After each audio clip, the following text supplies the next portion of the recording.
So you're thinking about being your own boss. It's the big dream for so many of us, right?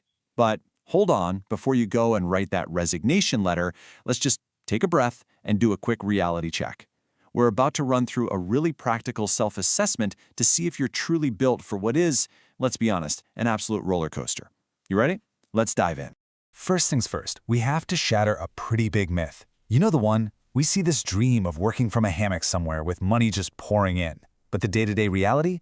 It's often a whirlwind of stress, more responsibility than you've ever had, and just a constant state of uncertainty. When you're the boss, every single problem, from payroll to an angry customer, well, it lands squarely on your shoulders. Accepting this huge shift from that fantasy to the actual facts is honestly the most crucial first step. Okay, so before we even start talking about business plans or funding or any of that stuff, we have to start with the single most important asset you have, your mindset. This is like your internal wiring. It's what determines whether you're going to fold or flourish when things inevitably get tough.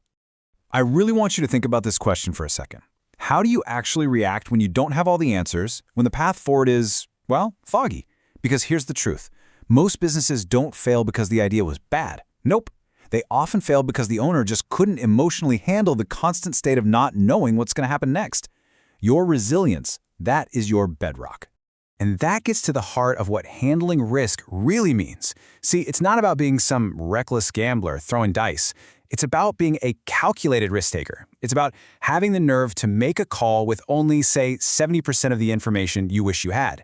It means being okay with income that goes up and down. And maybe most importantly, it means reframing failure not as a dead end, but as a data point, something you can learn from.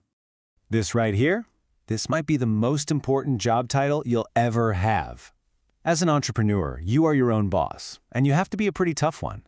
I mean, there's no one looking over your shoulder making you do that sales call you've been dreading or finally organizing your receipts.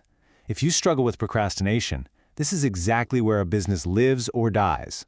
Your self-discipline has to be absolutely unwavering. So, let's ask the big question. Why are you really doing this?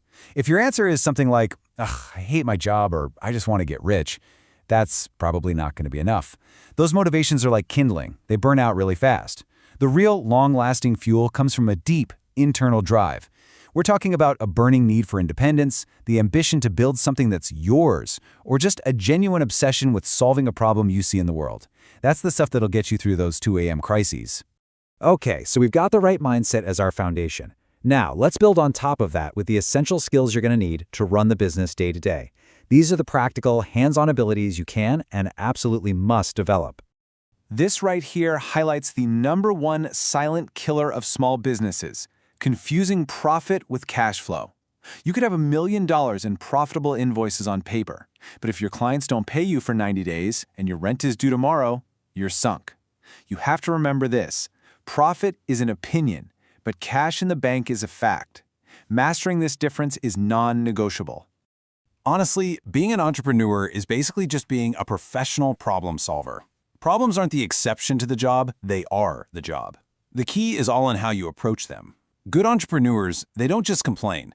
They stay calm, they take a huge, overwhelming issue and break it down into smaller, manageable chunks, and then they brainstorm multiple ways to attack it.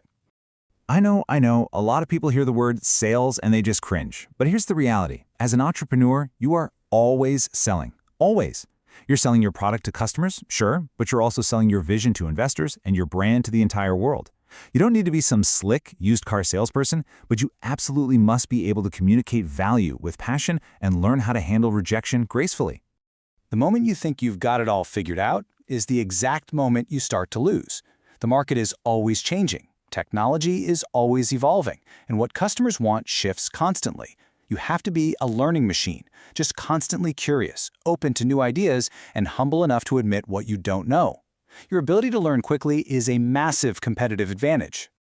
All right, we've covered mindset, we've covered skill set. Now let's talk about building your launchpad. These are the external, practical things you need to have in place before you even think about quitting your day job. This part is all about survival. Just look at that number. Seriously, let it sink in. This is non-negotiable.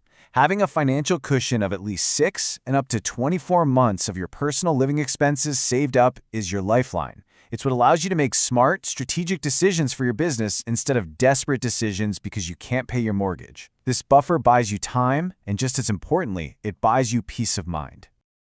Being an entrepreneur can be incredibly lonely. That's why you just can't go it alone. As you can see here, your support system has a few key pillars. You need family who will cheer you on when things are rough. You need business mentors who've already walked this path and can guide you. And you need an industry network to open doors and share insights. Never, ever underestimate how critical these relationships are. And of course, all the personal traits in the world can't save a bad business idea. You have to be brutally honest with yourself here. Are you just building something you think is cool, or are you solving a real painful problem for a specific group of people? Is there actual clear customer demand? Can you really make money doing it? And why will you win against the competition? Your idea has to be a genuine opportunity. Wow, we have covered a lot of ground.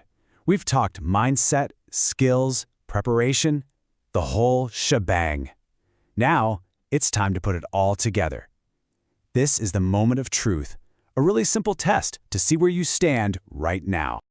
Okay, on the screen, you'll see 8 critical questions. I want you to take a moment, read through each one, and give yourself an honest yes or no.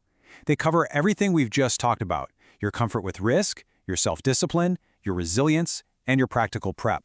Go ahead and pause here if you need to, and really be honest with yourself. So, how did you do? If you answered yes to 6 or more of those questions, then you have a really strong foundation for this path.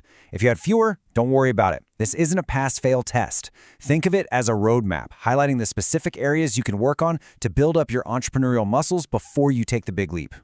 And that brings us to the final and maybe the most important question of all. The dream of freedom and money, it's powerful, but it's not enough. The journey is just too hard for that to be your only fuel. So I'll leave you with this to think about. What is the one problem, the one inefficiency, the one thing in the world that you are so passionate about fixing that it will get you through all the stress, the uncertainty, and the challenges we've talked about today? Your answer to that question, that is the true heart of your business.